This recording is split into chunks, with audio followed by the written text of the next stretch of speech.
What's up, everyone? This is Michael Schoening with Unconditional. And I've got my guest today, Lauren Klayton. I'm pointing the wrong direction. Lauren Klayton here with uh, Clarity for Your Chaos. Did I say that right? Yes, clarity for your chaos. Clarity for Your Chaos. A super um, awesome business model. Obviously, birthed by a super awesome person. And so I'm super excited because I've never been able to work with Lauren and on any level, really. I don't know if you've worked with my wife on a few different things with her cleaning company, but it's awesome to get to do this with you. So, Unconditional, for you guys watching, we're only in episode 2. Many of you know that Unconditional is a philosophy, and we've done an event, the Unconditional Conference. We did that May 19th earlier this year in 2022. And we have a philosophy that is for entrepreneurs to really be human again. And there's 3 points of that. To be unconditional is to be unconditioned. It's to recognize that we have a lot of childhood trauma, which we now in the social work fields call early conditioning. And so we recognize that through religious organizations and through corporations and through our parents and just all of these things in our childhood, we have been conditioned to learn, grow, or not learn, and not grow in specific ways. So sometimes we have to unlearn what we've learned if we want to learn anything else. That's the first element of unconditional. And as a person who's got over 60 certs and licenses on working with kids in trauma, I've decided I start working with entrepreneurs and adults, and I realize we're kind of the same thing. The only difference is kids are more willing to work on it. So I work with entrepreneurs on childhood trauma, and it has been phenomenal and just a pillar for unconditional as a philosophy. The second thing is to be unconditional as a person and as an entrepreneur. So if somebody comes and says, you suck, your product sucks, whatever, you're not going out of business. You know who you are, your joy and your identity comes from within, and it cannot be tainted by the world around you. That is having an unconditional identity. And the third thing is having conditionals, healthy conditionals. So when I'm on a anniversary dinner with my wife, no, I'm not looking at my phone. My phone is down. I personally, Friday night, Saturday night, I don't work. Different holidays, I do not work. I don't care if you got a $4 million deal for me. I will pass up because these are my conditions. So we are bringing the humanity side back to business. Work-life balance is a crock created by some corporate guy, but work-life boundaries is the real answer, and you set the boundaries, not your boss. So that is the philosophy of unconditional. We hear people's stories about something that they've gone through, and they've chosen to be a survivor instead of a victim. We go through this, some people go through the same traumas in life. One person chooses to be a victim and have excuses on why they can't move forward in life. One person chooses to be a survivor and they end up being empowered. And then that's those scars become their superpower, and they end up helping other people through those same situations with that. And so we want to hear different people's stories, entrepreneurs' stories, and hear what they do, hear how they serve their community and what they do in their life. That is unconditional. Lauren, tell us a little bit about how you got into Clarity for Your Chaos. And is this something that you thought of, or you saw someone else do it, or how did it come about? Actually, I really think it was definitely a universe thing. So, I had been searching for my why. I knew I was like made for more. I was at a point where, I had my babies and I'd done my duties, but like, what about me? What was left for me? And what did I want to do with the rest of my life? And so I was contemplating like possibly going into the military, into reserves, something like that. Like I knew I wanted something. And it was 1 week that I had 4 friends all tell me to be a professional organizer. And I didn't even know that it existed. And they didn't know each other either. Like it was like every other day, the universe was like, boop, boop, boop, boop, boop. Hello. Wow. So I just took a chance on that. So I started my business November 1st of 2019. And whoop, here I am today. Made it. It was supposed to be a hobby. It's definitely my livelihood now and the livelihood of a lot of other people. That's awesome. I know my wife, Maria, as you know, Maria, she's got Springs Cleaning Company. And she, me coming from a background where we had a lot of stuff growing up. I think we had rooms just for stuff. There was stuff Mhm. under the stuff. Oh, it was just normal for me, right? And then I go and I marry this like really organized Ukrainian chick, and I'm like, what? Where is where's the stuff? And I think part of it is you know, if you don't have a lot of stuff, you don't have a lot of stuff. But there is a there's a being behind it, I think. And there was a for me it was a comfort. It was like a spirit of comfort when I was around just piles of crap. And so to move away from that for me felt super unnatural. Like we travel a lot. Like every month or every other month, I'm speaking in a different state, or we're traveling to a conference or doing something. And sometimes it's a vacation, not much. And we go somewhere, and I would empty out my luggage, and I would put my things all over the counters. And my wife's like, we've been in this hotel room in Miami or somewhere nice, wherever we're at, Vegas, wherever we're at, and within 5 minutes, you made it look terrible. What is? It made it look like the garage. What's going on? I'm like, well, isn't that like I'm Yeah. putting my stuff out? She goes, put stuff in the drawers. You can't put stuff in the drawers or in the closet in the hotel room. No, you can't do I that. do. And you do, yeah. Well, I do. I did the But last hotel. I used the drawers. It was super awkward, but I can't use the drawers. I can't use the drawers. See, that's where we really, do things differently as organizers, is we work with neurospices. So there's a reason most people will put things out, is you need to see it. So it yeah, exists. yeah. If I put it in a drawer, it's gone.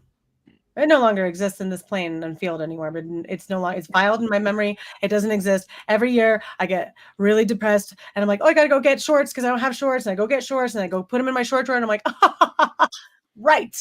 I have a short drawer With shorts in it. with shorts in it At a certain every point, I was like, how every many year. batteries do I need? You know? Right. But it's So but because of the way my brain works, because I have ADHD, and they call it like object permanence, which really isn't actually what it's called. It's just more about just like out of sight, out of mind. Like we forget. It happens even with relationships too. Sorry, mm, everybody. But it's a real thing. And so that's where like us as organizers, we come in and we actually look at the way that people live their lives and create spaces that serve them. So like I have to have my stuff out, otherwise I forget that it exists. So when I'm traveling, I check in and I ask for extra hangers delivered to the front to my room immediately, because I know I need to hang everything up so I can see it. mm. So you've realized that you're not just helping people organize things and put things away and put things in little containers and drawers and Oh no. whatnot. I mean, you're working with people's brains, their emotions, Yes. their hearts, their feelings. Yeah, so I came to the conclusion pretty early on in my career that a lot of this was fluff and wasn't going to do any good. I think a friend of mine was like, a friend of mine was like, "Oh yeah, well then they can just pay you to redo their silverware drawer." And I was like, "Why would anybody pay me to do their silverware over and over again? That is like insane. I Like, why are we doing this? Like, what is the?" I So I would was like, I actually did. I I know, would I do get it. it. Like, I get it now. But it was like blows my mind. We do Yeah. have maintenance packages. I get it now because I did the research, right? And I was like, but it was beyond my scope of. I was like, I didn't even think this existed as a job. So this is where we're at. Okay. And then finally I was like, okay, but I just started doing digging and I realized like also the reason that I actually started like being so hyper organized was to help with my ADHD when I wasn't medicated. Mm, And so ADHD is more of like a variability in our focus. So like we can be hyper focused or we can be not focused. yeah. But it's a variability versus it actually being more of a like inattentive, or we don't have any focus. And so that's where like setting up a space for you to be able to, one, stay on focus, two, focus if you have to do the thing, whatever the thing is that we don't Yeah. want to do at the time that our brain literally shuts us down from doing. We have to figure out multiple different workarounds and create spaces that serve us in those ways. Or people that are autistic, if they're not going to work really well in a space that doesn't feel comfortable to them. So that's when you're going to have spaces that are going to be tactile or not have the lights that make the noise, or they're going to, make sure that all of your hangers are the same. So that way your brain isn't constantly having to process all this extra information. So that's where I was like, none of this makes sense. Like I'm throwing all this out the window and I'm doing my own thing. And that's where I really kind of brought in a lot of the mental health aspect that I just happened to have. My mom growing up had a brain tumor on the area of her brain that regulated anxiety. So she had that removed.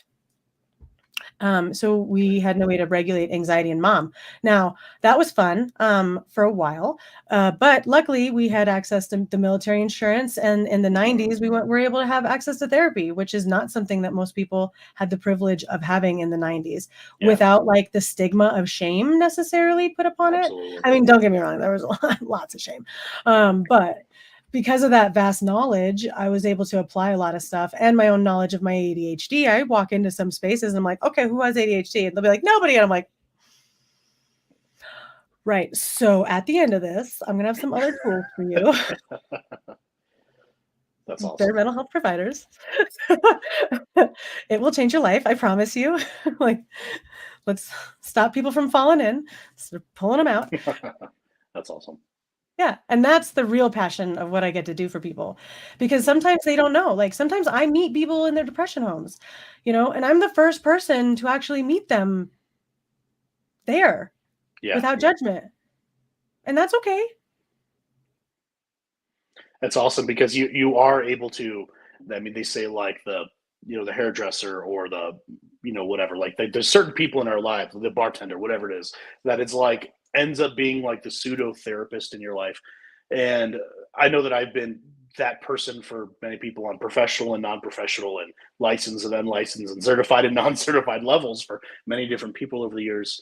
But when I was a kitchen designer for almost 10 years, doing interior finish sales for different companies, for myself, for one of the largest corporations in the world, and everything in between, I was meeting people in their kitchen. We call the kitchen the heart of the home. And I've noticed a lot of people were disorganized in their life and a lot of things, but I didn't know what to do. All I knew is that, hey, before we do something with these cabinets, you're going to need to empty all your cabinets. And to me, it was like, yeah, empty all your cabinets. And then some people looked like I just shot their dog, right? Yeah. They were like, empty my yeah, like we're moving. We're just gonna buy everything new. No. There was a point where I realized some people didn't want to buy a kitchen remodel from me at a great price, at a great design, with a great install, easy payments, the whole thing. They didn't want to buy a new kitchen from me because they didn't know what to do with all the crap on their counters and the stuff in the junk drawer next to the junk drawer, and ended up being a drunk cabinet. Right, drunk cabinet. No, that one's usually above the fridge. But no, they didn't know what to do with their stuff, so they rather just not have new cabinets. Right. And I'm like, I don't know what to do about this. This isn't my thing. I was like, well, how does that? People started saying, well, where do we put our stuff while you're remodeling the kitchen? And then I started having to come up with solutions. Well, I guess I could sit on your dining room table, and we go, well, where do we eat? You could eat on the couch. Well, we don't eat over the carpet. Order pizza. I don't know. Like that wasn't my thing. I can't do the logistics of your life. Exactly. But the logistics. And then I realized when we say it's the heart of the home, it's the kitchen is for many people the emotional center of the home. Not the bedroom or the bathroom or the garage for the guys or whatever. It's really the kitchen. It's a place where you spend the most time with your family. It's where you eat. It's where you think about calories, and sometimes it may be buying more kale or whatever. But it's just like difficult conversations. It's where you end up setting boundaries, holding boundaries, understanding maybe you probably crossed some boundaries. We've all been there, right? It's where our ego gets set aside. That kitchen counter has probably held more egos than anything else in the world. Yeah. And it's usually over food. And that's why. Oh yeah, a lot of food fights. We do treatment, therapeutic foster care, and we raised girls for 4 years in Oregon, and there were short-term and long-term contracts. At the end of the day, it was 12 different girls that we helped raise, and then out here in Colorado, we're doing foster care with boys. And so with boys and girls who have gone through years and years and years of childhood trauma, arguments over food is very, very, very common. Arguments over space. Well, I'm noticing that for some people, for many of these kids, hoarding is a survival tactic. We have a kitchen full of food. There's always food. They have their own cabinet just for snacks, and I find pastries hidden under their bed. This is very normal. And I'm like, why are there dishes under your sheets? I don't know, and I'm seeing all these responses, and maybe if it's an unhealthy emotional or survival or behavioral response to a trauma that causes a lot of this chaos, maybe that makes sense that you're tackling people's mental, emotional, traumatic experiences in their life to repair from that chaos and find the clarity. Because because now I'm seeing that maybe it's not just clarity for Yeah. this hoarding stuff, the things that they have piled up around their house that are Mhm. disorganized, but them Mhm. as a person. Yeah. And I always like say that I'm like a therapist yenta. Like I'm just like right? Like I'm gonna because I get time with you and I get to see like I get to dig in deeper than most. And I'm really well connected with the mental health community and I can read you really well. So then maybe I can connect you with a therapist that maybe instead of going through all these other therapists, which is going to be the part that's so like, none of these people care about me. None, you know what I mean? It's like, it's exhausting. Like maybe somebody could actually connect me to this person that's actually, and these Yeah. people aren't just numbers to me either. Like I actively want to help these people live better lives because I understand. I really do understand. I have ADHD. Like if my systems fall apart, like my life falls apart and then I have to rebuild my whole life and it's a whole thing and nobody sees me or talks to me for like months and then I'm back at it because all my systems are back in flow and I'm able to function in life because it really is a disability. It's just not a disability like everybody else sees. And they also counteract it with all kinds of other stuff. But it's something that we can use to our advantage. And if we understand the skill set, then we don't have to feel shame for it. But thinking about the trauma aspect that you were talking about and unconditioning yourself, which is the theme of this show, if you will, I would like to state that if you think about the boomer generation, they were raised by the generation that went through the depression. So they were raised by a whole generation that was traumatized and then held on to items and valued items as a sense of security and passed that information on to their children who now have basements full of items as security. And now they need to cash in these items during a recession. And, Yeah. Emotional detachment to things. and that's where the cycle has repeated. Like just like millennials were told we should go to college, the boomers were told to buy the Beanie Babies. Oh my gosh, I'm so glad I don't have any of these laying around anymore. But yeah, when I was a kid, I'm like, what is this? I'm like, we don't have food, but we have Beanie Babies? Are those, Oh, what's inside that? Are they real beans? Like, can we cook them? we So could. we were like, at a certain Is point, I it wanted like to gut it. is it like a tea bag? Like, I was like, yeah, can we eat this thing? No, it was, Yeah. yeah. But Yeah. but there's a part of me that still loves, like, foraging and looking, growing Oh, food of and course. farm chickens and stuff. So that's Yeah. not bad, I don't think. But But so then when you think about it that way, you're able to have a little bit more like, oh, okay, I get it now. And now we understand the lesson that was taught and then it was unlearned. And, going from like, oh, okay, stuff doesn't equal security all the time. yeah, exactly. Lauren, I feel like we're running out of time here, but I'm super excited because I'm really, really hoping that you're going to join me again on another podcast. Absolutely. Um, okay, yes. So I'm going to start asking people live. So if they say no, it's going to be super embarrassing for them. No, No, but I'm the kidding. I'm kidding. worst. I did propose to my wife in front of a bunch of people just in case. But No, there is a I and it worked. Hey, we're peer together. So pressure. 11 years later, 11 years later, I don't regret it. But I have a feeling you're going to have some absolute amazing tips for some of our viewers, for all of our viewers, and to be an unconditional entrepreneur. Obviously the relearning, the unlearning, the relearning, the finding identity in self, and setting proper boundaries.